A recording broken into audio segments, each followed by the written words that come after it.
Today we're going to go ahead and take Cornell notes on the introduction to cells. So we're going to start learning about cells themselves and learn about some different types of cells. So first off, your first essential question or your first key idea or main idea is, what are cells? Cells are the smallest structural and functional unit of an organism, typically microscopic and consisting of cytoplasm and nucleus enclosed in a membrane. All living things are made of at least one cell. If it's made up of one cell, it's called unicellular. If it's made up of more than one cell, it's called multicellular. If you need to go ahead and finish writing down that definition, go ahead and pause and then restart when you're ready. So there are two main types of cells that we're going to talk about and then a subgroup of cells. So the first main type of cells that we're going to talk about is prokaryotic.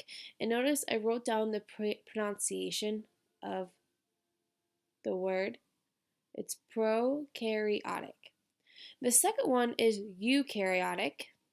So you pronounce it you, okay? And underneath eukaryotic, we have two different subgroups, animal cells and plant cells.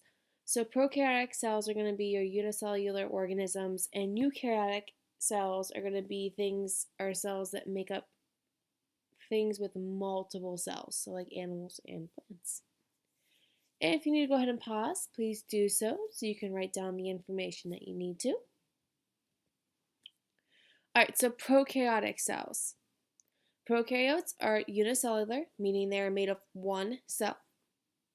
Another very important key factor of prokaryotic cells is that they have no membrane-bound organelles.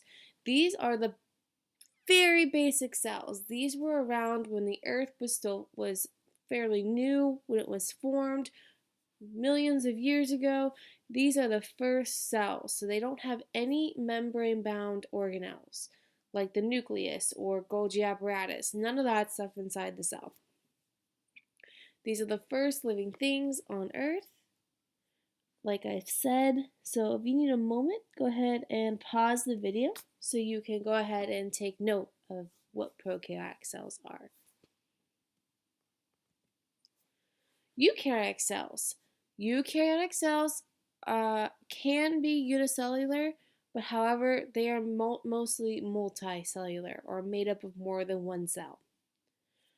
Eukaryotes contain membrane-bound organelles, so they contain the nucleus, the Golgi apparatus, all those things that you may have learned back in like 7th grade.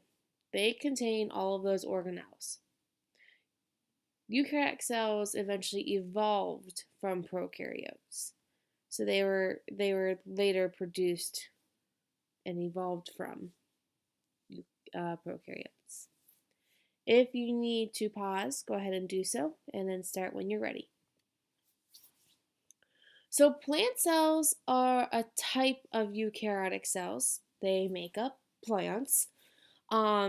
So they are the cells that make up the plants. They contain a cell wall, chloroplast, and large vacuoles, just to name a few structures. We might go in a little bit deeper a little bit later on, but those are just a few things that plant cells have. Now I want you to remember chloroplast is unique to plant cells. That's what makes the plants green. Also, the structure of the cells, they provide structure to the plant. So having those cell walls help the cells to form that structure. If you need to pause, go ahead and do so now.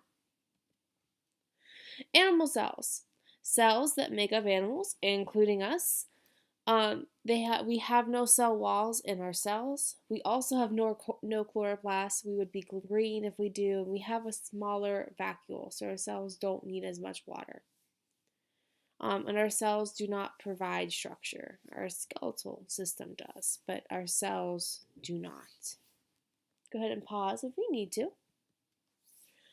Alright, so here's a simple chart. You'll notice you have something kind of similar on your paper. You'll have a column for prokaryote and a column for eukaryote, and the structures. What I want you to do is go through and mark off which each cell has. So for example, the nucleus is only found in the eukaryotic cells. Both types of cells can be unicellular. Eukaryotes is the only thing that can be multicellular. Golgi apparatus is only found in eukaryotes. Chloroplasts are only found in eukaryotes, and other membrane-bound organelles are also found only in eukaryotic cells. So notice that prokaryotes or prokaryotic cells are very, very minimal. They're not very complex. They don't have as much going on the inside. However, eukaryotic cells that make up those plants and that make up those animals do have more complex structures and more complex functions that go on in their cells. Well, that looks like it's about it for today. Please go ahead and make sure you do your summary. And if you have any questions, make sure you talk to me before or after class or shoot me a text to remind. I hope you guys have a great day, and I'll see you later. Bye.